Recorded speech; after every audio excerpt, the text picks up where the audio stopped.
Three questions. এই গল্পটা লিখেছেন লিও টলস্টয়। লেভ নিকোলেভিচ টলস্টয় হচ্ছে তার পুরো নাম, আর সে আমাদের কাছে পরিচিত লিও টলস্টয় নামে। তিনি একজন রাশিয়ান লেখক ছিলেন, তিনি ঔপন্যাসিক ছিলেন। তার লেখা বিভিন্ন সৃষ্টিকর্ম আছে, তার মধ্যে war and peace, Anna Karenina, এছাড়াও আরও অনেক তিনি বিভিন্ন লেখালেখি করেছেন, বিভিন্ন তার গুরুত্বপূর্ণ ওয়ার্কস আছে। আমাদের যে থ্রি কোশ্চেন্স অর্থাৎ তিনটি প্রশ্ন, এই গল্পের মধ্যে দিয়ে তিনি বিভিন্ন মানবিকতার মূল্যবোধগুলোকে আমাদের সামনে তুলে ধরেছেন। তিনি কাজনা ইউনিভার্সিটি থেকে তার পড়াশোনাটা কমপ্লিট করেন এবং তিনি বিভিন্ন লেখালেখি করেন, যার জন্য তিনি বিভিন্ন পুরস্কারে পুরস্কৃত হন। বিশেষ করে ওয়ার অ্যান্ড পিসের জন্য তিনি সে সময় তৎকালীন সময়ে তিনি অনেক সম্মানিত হন এবং অনেক আলোচনার মধ্যে আসেন। ছোটদের জন্য তিনি যে গল্পগুলো লিখতেন সেগুলো সমস্ত ধর্মগ্রন্থ থেকে নেওয়া হতো। আর বিশেষ করে তিনি যে গল্প উপন্যাসগুলো লিখতেন তার মধ্যে যে সমস্ত চরিত্রগুলো পেতাম, সেই চরিত্রগুলোর মধ্যে একটা নিজস্ব জীবন থাকতো। চরিত্রগুলো যেমন প্রাণবন্ত থাকতো, চরিত্রগুলো আমরা দেখতাম, পড়তে পড়তে আমরা বুঝতে পারবো যে চরিত্রগুলো যেন ক্রমে পরিবর্তিত হচ্ছে। আর তার এই গল্পর মধ্যে আমরা একটা নৈতিকতার শিক্ষা পাবো, একটা মানবিক মূল্যবোধের আমরা শিক্ষা পাবো। শুধু তিনটে কোশ্চেন জারের মধ্যে যে এসেছিল, একটা জার অর্থাৎ রুশ সম্রাট জারকে নিয়ে এই গল্পটা, যদিও থ্রি কোশ্চেন এই গল্পটা রুশ সম্রাট জারকে নিয়ে, তবুও শুধুমাত্র জারের জীবনের গল্প এটা নয়। জারের মধ্যে তিনটে প্রশ্নর জেগেছিল মনে, আর সে তিনটে প্রশ্নর উত্তরগুলো তিনি খোঁজার চেষ্টা করেছিলেন এই পুরো গল্পটা, ছোট গল্পটা জুড়ে। শুধুমাত্র জারের প্রশ্নগুলোর প্রয়োজন নয়, এই জারের যে তিনটে প্রশ্ন, সে তিনটে প্রশ্ন উত্তর যদি আমরা জানতে পারি তাহলে কিন্তু আমাদের জীবনটা অনেক সমৃদ্ধ হবে, আমাদের মানবিক মূল্যবোধটাও যেন অনেকটাই বৃদ্ধি পাবে। এটাই কিন্তু আমাদের এই গল্পটা। আর বিশেষ করে এই যা থ্রি কোশ্চেন, এই গল্পটা হলো একটা প্যারাবল। ফেবেল মানে হচ্ছে যেখানে পশু চরিত্র থাকে এবং একটা শিক্ষা থাকে, আর তেমনই প্যারাবল হচ্ছে পশু চরিত্র থাকবে না কিন্তু সেখানে একটা নৈতিক শিক্ষা থাকবে, সেটা হচ্ছে প্যারাবল। এই গল্পে আমরা তিনটে চরিত্র খুঁজে পাবো। একটা সার্টেন জার অর্থাৎ একটা জার, রাশিয়ান সম্রাট যাকে জার বলে আমরা চিনব, এবং একজন আমরা হারমিট পাবো, যে একজন আমরা যাকে চিনব যে বনে থাকে, যে জ্ঞানী বিজ্ঞ হিসাবে সবার কাছে পরিচিত, যে একাকী একটা বনের মধ্যে একটা কুঁড়ে ঘরে থাকে, যে সাধারণ মানুষের সঙ্গে সাক্ষাৎ করে, এমন একটা ব্যক্তির আমরা পাবো। এই হারমিটকে আমরা বাংলায় সাধু বলে চিনব, গল্পে আমরা সাধু বলে সেটাকে বলবো, হারমিটকে আমরা সাধু বলবো। এবং আরও একজন আমরা পাবো, সেটা হচ্ছে বিয়ার্ডেড ম্যান, যে কিনা রাজার শত্রু। পুরো গল্পটা পড়লে আমরা বুঝতে পারবো রাজার শত্রু সম্পর্কে, বিয়ার্ডেড ম্যান সম্পর্কে গল্পে কি আছে। এই গল্পটা সোর্সটা কোথায়, গল্পটার উৎসটা কোথায়? গল্পটার উৎসটা হচ্ছে what men live by and other tales. এই যে অংশটা, এই যে গল্প, এখান থেকে কিন্তু আমাদের এই আলোচ্য থ্রি কোশ্চেন্স গল্পটা নেওয়া হয়েছে। আমাদের আলোচ্য এই যে থ্রি কোশ্চেন্স, এই গল্পটা সেটিংটা কোথায়? না, তো সেটিংটা হচ্ছে যে জার অর্থাৎ kingdom of the Russian tsar, অর্থাৎ রাশিয়ান সম্রাটের কিংডম, রাজত্বে, and would in his kingdom, এবং তার যে রাজ্যের সীমানার যে বন, সে বনে। আর কোন সময়ে এটা লেখা হয়েছিল? এটা মিডিয়াভেল টাইমে অর্থাৎ মধ্যযুগে লেখা হয়েছিল। আর যে সময়টাতে গল্পটা বর্ণনা করা হচ্ছে সেই সময়টা ছিল একটা গ্রীষ্মকালীন সময়। এই গল্পের মধ্যে আমরা দু ধরনের কনফ্লিক্ট দেখতে পাবো, একটা এক্সটার্নাল কনফ্লিক্ট এবং একটা ইন্টারনাল কনফ্লিক্ট। এক্সটার্নাল কনফ্লিক্ট যেটা, সেটা হচ্ছে রাজার সঙ্গে অর্থাৎ জারের সঙ্গে বিয়ার্ডেড ম্যান অর্থাৎ দাড়িওয়ালা লোকের আমরা শত্রুতা দেখব। এবং আমরা দেখব যে জারের মধ্যে যে তিনটে প্রশ্নের উদয় হয়েছিল, সেই তিনটে প্রশ্নের বিভিন্ন যে উত্তর, সেই উত্তর নিয়ে একটা দ্বন্দ্ব থাকবে, সেই দ্বন্দ্বটা আমরা খুঁজে পাবো। আর ইন্টারনাল দ্বন্দ্ব অর্থাৎ আভ্যন্তরীণ যে দ্বন্দ্ব, সে দ্বন্দ্বটা কি, ইন্টারনাল কনফ্লিক্টটা কি? সেটা হচ্ছে রাজার মনের তিনটে প্রশ্নের উত্তর, রাজা যে মনে যে তিনটে প্রশ্ন জেগেছিল, সেই তিনটে প্রশ্ন এবং তার উত্তর, এটা ছিল তার একটা ইন্টারনাল কনফ্লিক্ট। আসলে এখান থেকে আমাদের একটা শিক্ষা দিচ্ছে, এই গল্পটা আমাদের শিক্ষা দিচ্ছে যে আমাদের বেঁচে থাকতে হবে, বর্তমান সময়ে বেঁচে থাকতে হবে এবং অন্যের কল্যাণ সাধন করতে হবে। প্রজ্ঞা, জ্ঞান, বিজ্ঞতা, কঠোর শ্রম, এই সমস্ত মানবিক মূল্যবোধগুলো আমাদেরকে জাগ্রত করতে হবে। এই শিক্ষাটা আমাদেরকে এই গল্পটা দিচ্ছে। আমরা গল্পটা পড়ে বুঝতে পারবো যে একটা যার মনে তিনটে প্রশ্নের উদয় হয়েছিল, যে তিনটে প্রশ্নের উদয় হওয়ার জন্য, উত্তর খোঁজার জন্য সে বিভিন্ন চেষ্টা করেছে, কিন্তু উত্তর খুঁজে না পাওয়ার জন্য সে চিন্তা ভাবনা করে সে গোটা রাজ্য জুড়ে ঘোষণা করে দেয় যে উত্তর দিতে পারবে তাকে বড় অ্যামাউন্টের একটা পুরস্কার দেওয়া হবে এবং বিভিন্ন পণ্ডিত বর্গেরা আসে উত্তর দেয়। এই নিয়ে গল্পটা কিন্তু শুরু হবে। তো তোমরা গল্পটা আমি লাইন বাই লাইন পড়ছি, তোমরা প্রত্যেকে শোনো, গল্পটা বুঝতে পেরে যাবে। গল্পটাকে দুটো খণ্ডে ভাগ করে দিলাম। প্রথম খণ্ডে তোমরা 54 এবং 55 পেজ পাবে এবং পরের খণ্ডে 56 এবং 57 পেজ পাবে। সো তোমরা লাইন বাই লাইন অ্যানালাইসিসটা দেখে নাও। It once occurred to a certain jar, মানে it once occurred to, it once মানে একদা অর্থাৎ একবার একটা জারের মাথাতে একটা বিষয় এসেছিল, that if he always knew the right time, যদি সে জানতো, যদি সে জানে সঠিক সময়, রাইট টাইম অর্থাৎ সঠিক সময়, টু বিগিন এভরিথিং, যে কোনো কিছু করার, এখানে এভরিথিং অর্থাৎ যে কোনো কিছু করার, যে কোনো কিছু শুরু করার। If new who were the right people, যদি সে জানে হু ওয়ার দ্য রাইট পিপল, সঠিক মানুষ কারা, টু লিসেন টু অর্থাৎ শোনার মতো বা মনোযোগ দেওয়ার মতো সঠিক মানুষ কারা, অ্যান্ড হুম টু অ্যাভয়েড, এবং কাকে এড়িয়ে যেতে হবে অর্থাৎ কাদেরকে এড়িয়ে যেতে হবে, কাদেরকে শুনতে হবে, কাদেরকে মনোযোগ দিতে হবে আর কাদেরকে এবার এড়িয়ে যেতে হবে। অ্যান্ড অ্যাবভ অল, আর সর্বোপরি, ইফ হি অলওয়েজ নিউ, যদি সে জানে what was the most important time to do, যে সবচেয়ে গুরুত্বপূর্ণ কাজ কোনটা, সবচেয়ে গুরুত্বপূর্ণ কাজ কোনটা বা সবচেয়ে কোন জিনিসটা গুরুত্বপূর্ণ করার মতো। He would never fail in anything he might undertake, he would never fail, সে কখনোই ব্যর্থ হতো না, ইন এনিথিং কোনো কিছুতে, হি মাইট আন্ডারটেক, সে যা কিছু করবো ভাবতো বা যা কিছু করার সিদ্ধান্ত নিত সে কোনো কিছুতে ব্যর্থ হতো না। And this thought having occurred to him, এবং তার কাছে এই ভাবনাটা আসলো, he had it proclaim through out his kingdom, এবং সে কী করলো, তার মাথাতে একটা ভাবনা আসলো, এই ভাবনাটা আসলো এবং সে কী করলো, সে পুরো প্রোক্লেম মানে হচ্ছে ঘোষণা করা বা প্রচার করে দেওয়া, থ্রু আউট হিজ কিংডম, তার পুরো রাজ্য জুড়ে, দ্যাট যে he would give a great reward, সে একটা বিরাট পুরস্কার দেবে, টু এনিওয়ান, যে কাউকেই বা কোনো একজনকে, টু এনিওয়ান অর্থাৎ যে কাউকেই, হু উড টিচ হিম, যে তাকে শেখাতে পারবে, অর্থাৎ তাকে দেবে যে তাকে শেখাতে পারবে বা বলতে পারবে what was the right time for every action, কোনো একটা কাজ করার জন্য সঠিক সময় কোনটা, and who were the most necessary people, সবচেয়ে গুরুত্বপূর্ণ মানুষ কারা, and how he might know what was the most important thing to do, এবং সে কিভাবে জানবে সবচেয়ে গুরুত্বপূর্ণ কাজ কোনটা, এই বিষয়টা যে শেখাতে পারবে তাকে সে কী করবে, তাকে একটা বিরাট পুরস্কার দেবে, এটা সে পুরো রাজ্য জুড়ে ঘোষণা করে দিল। And learned men came to the tsar, তারপরে লার্নিড মেন অর্থাৎ বিভিন্ন পণ্ডিত ব্যক্তিরা, বিভিন্ন পণ্ডিত লোকেরা যাদের কাছে আসলো, but all answered his questions, কিন্তু প্রত্যেকে তার আনসার মানে উত্তর দিল, হিজ কোয়েশ্চেন্স মানে তার প্রশ্নের ডিফারেন্টলি অর্থাৎ ভিন্ন রূপে অর্থাৎ আলাদা আলাদা উত্তর দিল। In reply to first question, প্রথম প্রশ্নের উত্তরে, সাম সেড দ্যাট, কেউ বলল যে, to know the right time for every action, কোনো একটা কাজের সঠিক সময় জানার জন্য, on must draw up in advance, কাউকে ইন অ্যাডভান্স অর্থাৎ আগে থেকে বা আগে ভাগে কাউকে অবশ্যই এঁকে রাখতে হবে। কি এঁকে রাখতে হবে?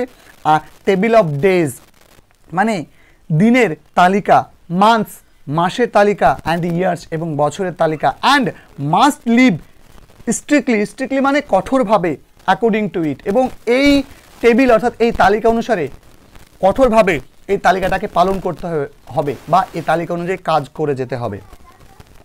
অনলি দাস সেড দে, একমাত্র এইভাবেই তারা বলল, could everything be done at it's proper time, কোনো একটা কিছু সহজ, কোনো একটা কিছু সঠিক সময়ে করা যাবে।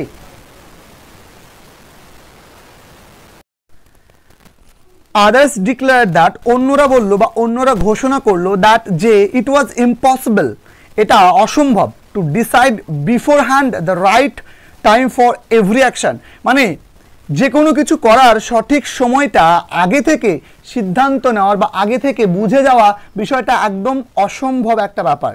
বাট দ্যাট, কিন্তু not letting oneself be absorbed in idle pastime. Pastime মানে হচ্ছে অবসর সময়ে, আইডল মানে হচ্ছে অলস, অবসর সময়, অ্যাবজর্ব মানে যদি ডুবে যাওয়া। বলছে যে not letting oneself be absorbed in pastimes, অর্থাৎ কোনো একজন অলসভাবে যদি অবসর বিনোদনে ডুবে না যায়, ডুবে না থেকে, অবসর সময় ডুবে না থেকে, অন শুড অলওয়েজ অ্যাটেন্ড, প্রত্যেকের মনোযোগী হওয়া উচিত, বা যে কারো মনোযোগী হওয়া উচিত, to all that was going on, যা চলছে, অর্থাৎ যা কিছু চলমান, যা কিছু ঘটছে সে সমস্ত বিষয়ে মনোযোগী থাকতে হবে।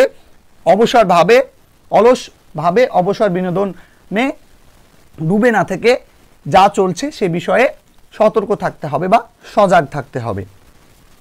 ঠিক তারপরে বলছে and then do what was the most needful, এবং সবচেয়ে গুরুত্বপূর্ণ যে বিষয়টা পাওয়া যাবে সেটা করতে হবে। আদার্স এগেন সেড দ্যাট, অন্যরা আবার বলল যে however attentive the tsar might be, বলছে হাউএভার অ্যাটেন্টিভ মানে যতই মনোযোগী, দ্য জার মাইট বি, যার হোক না কেন, অর্থাৎ যার বলতে সাধুটি হোক না কেন, এই যার বলতে রাজা, যার হোক না কেন, to what was going on, অর্থাৎ যা কিছু ঘটছে সে বিষয়ে রাজা যতই মনোযোগী হোক না কেন, ইট ওয়াজ ইম্পসিবল, এটা অসম্ভব, ফর ওয়ান টু ডিসাইড, কোনো একজনের পক্ষে সিদ্ধান্ত নেওয়া, সঠিকভাবে সিদ্ধান্ত নেওয়া, the right time for every action. বলছে যা ঘটছে সে বিষয়ে যতই মনোযোগ থাক না কেন, কোনো একজনের পক্ষে কোন সঠিক সময়ে মানে কোনো একটা কাজ করার সঠিক সময়টা সঠিকভাবে আগেভাগে সিদ্ধান্ত নেওয়াটা প্রায় অসম্ভব। But that he should have a council of wise men. Council of wise men বলতে জ্ঞানী লোকেদের একটা পরিষদ, অর্থাৎ উপদেষ্টা পরিষদ থাকা উচিত, অর্থাৎ তার একটা উপদেষ্টা পরিষদ থাকা উচিত। হু উড হেল্প হিম, যে তাকে সাহায্য করবে, to fix the proper time for everything, মানে যে কোনো কিছু করার সঠিক সময়টা বেছে দিতে বা সিদ্ধান্ত করে দিতে সাহায্য করবে। বাট দেন, কিন্তু তারপরে এগেন আদার্স সেড, অন্যরা বলল, there were some things which could not wait to be laid before the council, কিন্তু এমন কিছু কাজ আছে, দেখো প্রত্যেকটা ওয়ার্ড বা প্রত্যেকটা ফ্রেজ কিন্তু এইভাবে আলাদা করে বলা যাবে না, তাই আমি ডিরেক্টলি এটা বলে দিলাম যে আদার সেড দেয়ার ওয়াজ সামথিং, মানে কিছু এমন কিছু আছে, which could not wait to be laid before a council, অর্থাৎ উপদেষ্টা পরিষদের কাছে, উপদেষ্টা পরিষদের জন্য ফেলে রাখা যায় না। But about which one had at once, কিন্তু ওর মধ্যে কোনো একটা কিছুকে কি করতে হয়, সিদ্ধান্ত নিয়ে ফেলতে হয়, তৎক্ষণাৎ তড়িঘড়ি সিদ্ধান্ত নিয়ে ফেলতে হয়। Weather two undertake them or not, মানে কোন কাজটা করবে বা কোনটা করবে না এ বিষয়ে তড়িঘড়ি কিন্তু সিদ্ধান্ত নিয়ে নিতে হয়। কোনো কাজ ওই উপদেষ্টা পরিষদের কাছে বা পরামর্শদাতাদের কাছে নিয়ে গিয়ে বলে সেই বিষয়ে সিদ্ধান্ত নেওয়ার মতো অত সময় থাকবে না। কোনো কাজ আছে তৎক্ষণাৎ তড়িঘড়িভাবে করতে হবে। ঠিক তারপরে বলছে but in order to decide that, আর এই বিষয়ে সিদ্ধান্ত নেওয়ার জন্য one must know beforehand what was going to happen, কোনো একজনকে অবশ্যই আগেভাগে জানতে হবে যে কি ঘটতে চলেছে, অর্থাৎ কোনো একজনকে বিফোর হ্যান্ড মানে আগেভাগে, কোনো একজনকে আগেভাগে জানতে হবে। One must know beforehand, কোনো একজনকে আগেভাগে জানতে হবে। What was going to happen মানে কি ঘটতে চলেছে। ঠিক তারপরে it is only magician who know that, আর কেবলমাত্র জ্যোতিষীরা, ম্যাজিশিয়ান বলতে জ্যোতিষীরা, কেবলমাত্র জ্যোতিষীরাই এই বিষয়টা জানে।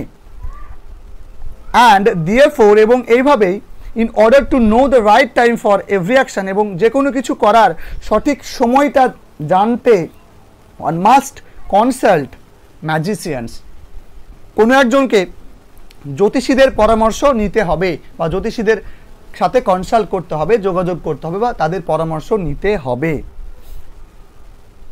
Equally various were the answers to the second question. ঠিক তারপরের প্যারাতে বলছে যে দ্বিতীয় প্রশ্নের উত্তরটাই ছিল সমভাবে ভিন্ন ধর্মী, অর্থাৎ এক একজন এক এক রকম উত্তর দিয়েছিল। সাম সেড, কেউ বলল the tsar most needed were his councillors, মানে জারের সবচেয়ে গুরুত্বপূর্ণ সবচেয়ে দরকারি ব্যক্তিবর্গরা হলো কি কাউন্সিলর্স, হিজ কাউন্সিলর্স, অর্থাৎ তার যে পরিষদ সে পরিষদরা। আদার্স, অন্যরা বলল দ্য প্রিস্ট অর্থাৎ পুরোহিতরা। আদার্স, অন্যরা বলল দ্য ডক্টরস অর্থাৎ ডাক্তারেরা। হোয়াইল সাম সেড, আবার অন্যরা বলল the warriors were the most necessary. কেউ বললো যে যোদ্ধারা হলো মোস্ট নেসেসারি, অর্থাৎ সবচেয়ে গুরুত্বপূর্ণ বা সবচেয়ে বেশি কার্যকরী। একইভাবে পরের প্যারাতে বলছে টু দ্য থার্ড কোশ্চেন, তৃতীয় প্রশ্নে তৃতীয় প্রশ্ন অর্থাৎ অ্যাজ টুর মানে হলো অর্থাৎ what was the most important occupation, অর্থাৎ সবচেয়ে গুরুত্বপূর্ণ কাজ কোনটা এই প্রশ্নে।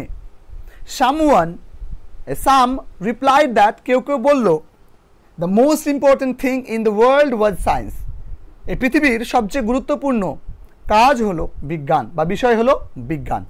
আদার সেড, আবার কেউ বলল ইট ওয়াজ স্কিল ইন ওয়ারফেয়ার মানে যুদ্ধ, আর স্কিল মানে হচ্ছে দক্ষতা, অর্থাৎ যুদ্ধের পারদর্শিতা বা যুদ্ধের দক্ষতা হলো সবচেয়ে গুরুত্বপূর্ণ বিষয়। আদার্স এগেইন, আবার অন্যরা বলল দ্যাট যে ইট ওয়াজ রিলিজিয়াস ওরশিপ, অর্থাৎ গুরুত্বপূর্ণ বিষয় হচ্ছে ধার্মিক উপাসনা করা, ধর্ম নিয়ে উপাসনা করাটা হলো গুরুত্বপূর্ণ বিষয়। তাহলে তিনটে প্রশ্ন জারের মধ্যে উকি দিয়েছিল যে সঠিক কোনো কাজ করার জন্য সঠিক সময় কোনটা, কোনো কাজ করবে কার কথা শুনবে, কোন ব্যক্তির কথা শুনবে, অর্থাৎ কোন ব্যক্তিকে এড়িয়ে চলবে, কোন ব্যক্তিকে মনোযোগ দেবে, কোন ব্যক্তির কথাও শুনবে, তাহলে রাইট পিপলকে সেই বিষয়টা, এবং কোন কাজটা সবচেয়ে বেশি গুরুত্বপূর্ণ, এই যে তিনটে প্রশ্ন, এই তিনটে প্রশ্নের উত্তর জানার জন্য যখন রাজ্য জুড়ে রাজা ঘোষণা করে দিল, ঠিক তখন বিভিন্ন পণ্ডিত বর্গেরা রাজদরবারে এসে উপস্থিত হলো এবং এক একটা প্রশ্নের এক এক রকম ব্যাখ্যা দিল এবং এক এক রকম উত্তর দিল। এই কারণে কি হলো, all the answers being different, প্রত্যেকটা উত্তর আলাদা হওয়ার জন্য the tsar agreed with none of them, জারের কাউকেই কিন্তু মন পছন্দ হলো না, অর্থাৎ জারের কারো দ্বারাই কি সন্তুষ্ট হলো না tsar. And gave them the reward to none, এবং কাউকেই পুরস্কার দিল না। রিওয়ার্ড মানে হচ্ছে পুরস্কার, গেভ মানে দেওয়া, কাউকেই কোনো পুরস্কার দিল না। But still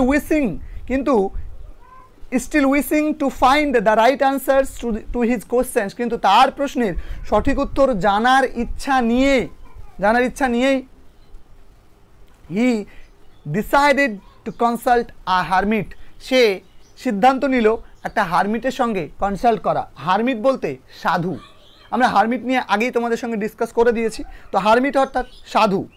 widely renowned for his wisdom, যে তার জ্ঞানের জন্য কি সর্বজনের কাছে পরিচিত। রিনাউন্ড মানে হচ্ছে পরিচিত। The tsar lived in a wood which he had never quitted, বলছে আর এই সাধুটা বাস করে একটা বনে যেখান থেকে সে কখনো হুইচ হি নেভার কুইটেড, যেটা সে কখনো ছেড়ে যায়নি। কুইটেড মানে হচ্ছে ছেড়ে যাওয়া, যেটা সে কখনোই ছেড়ে যায়নি। And he received none but common folk, আর সে সাধারণ মানুষ ছাড়া কারোর সঙ্গে সাক্ষাৎ করে না।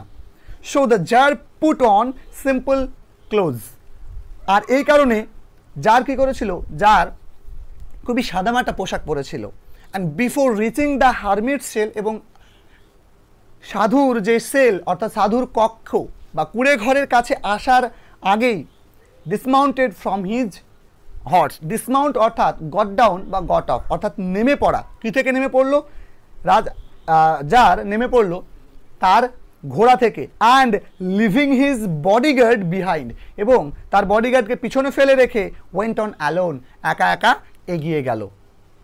ওয়েন দ্য জার অ্যাপ্রোচড, যখন যার পৌঁছালো, দ্য হারমিট ওয়াজ ডিগিং মানে হচ্ছে মাটি খোঁড়া, তখন সাধুটা মাটি খুঁড়ছিল। The ground digging the ground, dig মানে হচ্ছে খোঁড়া, দ্য গ্রাউন্ড মানে অর্থাৎ মাটি খুঁড়ছিল। In front of his hut, তার কুঁড়ে ঘরের সামনে মাটি খুঁড়ছিল। সিইং দ্য জারকে দেখে হি গ্রিটেড হিম, অর্থাৎ সাধুটা রাজাকে কি করলো, অর্থাৎ জারকে কি করলো, জারকে অভিনন্দন জানালো, অ্যান্ড ওয়েন্ট অন ডিগিং, এবং খোঁড়া চালিয়ে গেল। The hermit was frail and weak. Frail বলতে শীর্ণ, জরাকীর্ণ, মানে কি বলবো, দুর্বল, পাতলা, অ্যান্ড উইক অর্থাৎ দুর্বল, অর্থাৎ শীর্ণ এবং দুর্বল ছিল।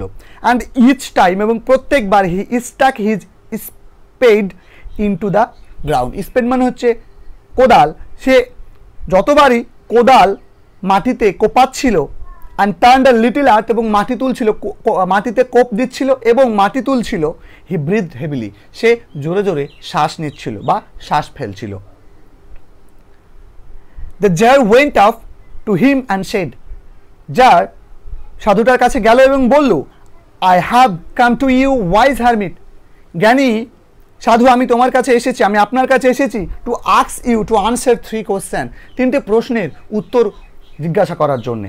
How can I learn to do right thing at the right time, কোনো একটা সঠিক কাজ কিভাবে, মানে সঠিক সময়ে কিভাবে করব।